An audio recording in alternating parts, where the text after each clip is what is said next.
Hello, it's Hannah again here, Rector of Desborough, Braybrook, Brampton, Ash and Dingley. At my last thought for the day, I gave a challenge, and that was to think about how you could be a witness to the light of Christ. And I suggested that one way to begin to be able to do that was to become more and more aware of noticing what God is doing in your life. And I also then said I'd give you a few tips on how to do that next time. So here we are.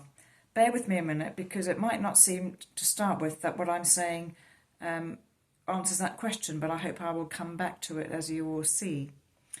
So I want to start off by introducing you to somebody called St. Ignatius, who was a Spanish theologian and mystic in the 16th century, and he has been hugely influential ever since. St. Ignatius introduced something called the examen, and the examen is something that Ignatius felt would help people to know God speaking to them throughout their day, and the way that God speaks through our deepest feelings, both our longings, the things that make us, that pain us, but also through our joys. And he called those two things consolation, as in that's the joys, and desolation, as in the longings or the pain. So the consolation is really whatever helps us to connect with ourselves, with others, with God, with our world. And desolation is whatever disconnects us. And you might say, well, why is this important? Well, Ignatius would have said, because God actually speaks to us through our experience. God speaks to us through our lives. Yes, he speaks to us through scripture, that's divine revelation, but he also, because he lives through us, he lives in us, he speaks to us through our lives. So the examen, it only needs to take 5 minutes at the end of your day. It can be done individually, you can do it on your own, or you can do it with one or two others. Sometimes that can be quite helpful if you live with one or other person, or if you're in a family, but you can do it on your own. And it's important to do it at the end of each day, and to simply be asking yourself two questions. What am I most grateful for today? And what am I least grateful for? Or you could frame the question slightly differently. You might say, when did I feel most alive today? When did I feel the least alive?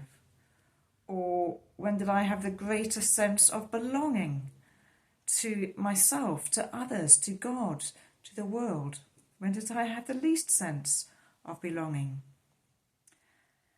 And as you practice that day by day, and that practice begins to become a habit, you will begin to notice some things.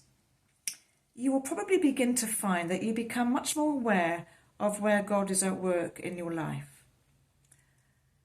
You'll also become much more aware of the presence of God with you, just day by day, hour by hour, even minute by minute, in ways that we can so often not notice. You will probably also become aware of him speaking to you and guiding you. And there's many, many other things that you might begin to notice as well as you start to make this practice a habit. And that then takes us back to being a witness. Because when we become more aware of what Christ is saying to us, of how Christ is working in our lives, of the way he's guiding us, of the way that we notice him in different situations, then we can become witnesses. Then we can just, as part of our normal conversations, be saying, yeah, I was aware of God in that situation. And that might have been a painful situation. It might have been a joyful situation. But that is what will begin to happen. Now, I've only given you a very, very brief introduction to the examen. And there's so much more to it, and it can reach so much further than what I've had the time to say today. There's a book that I always like to recommend, and it's called Sleeping with Bread. And that probably doesn't show up the right way around, but it's called Sleeping with Bread, and it's if you just put that into Google and Dennis Linn, Linn, then you will find it. And I'd recommend that book. It looks like a children's book and it can be used with children, but actually it's also for adults, and it's the most brilliant book by way of explaining about the examen and the benefits it can bring. So that's the second part of my challenge for this new year, as you go about thinking about how might I witness to the light of the world.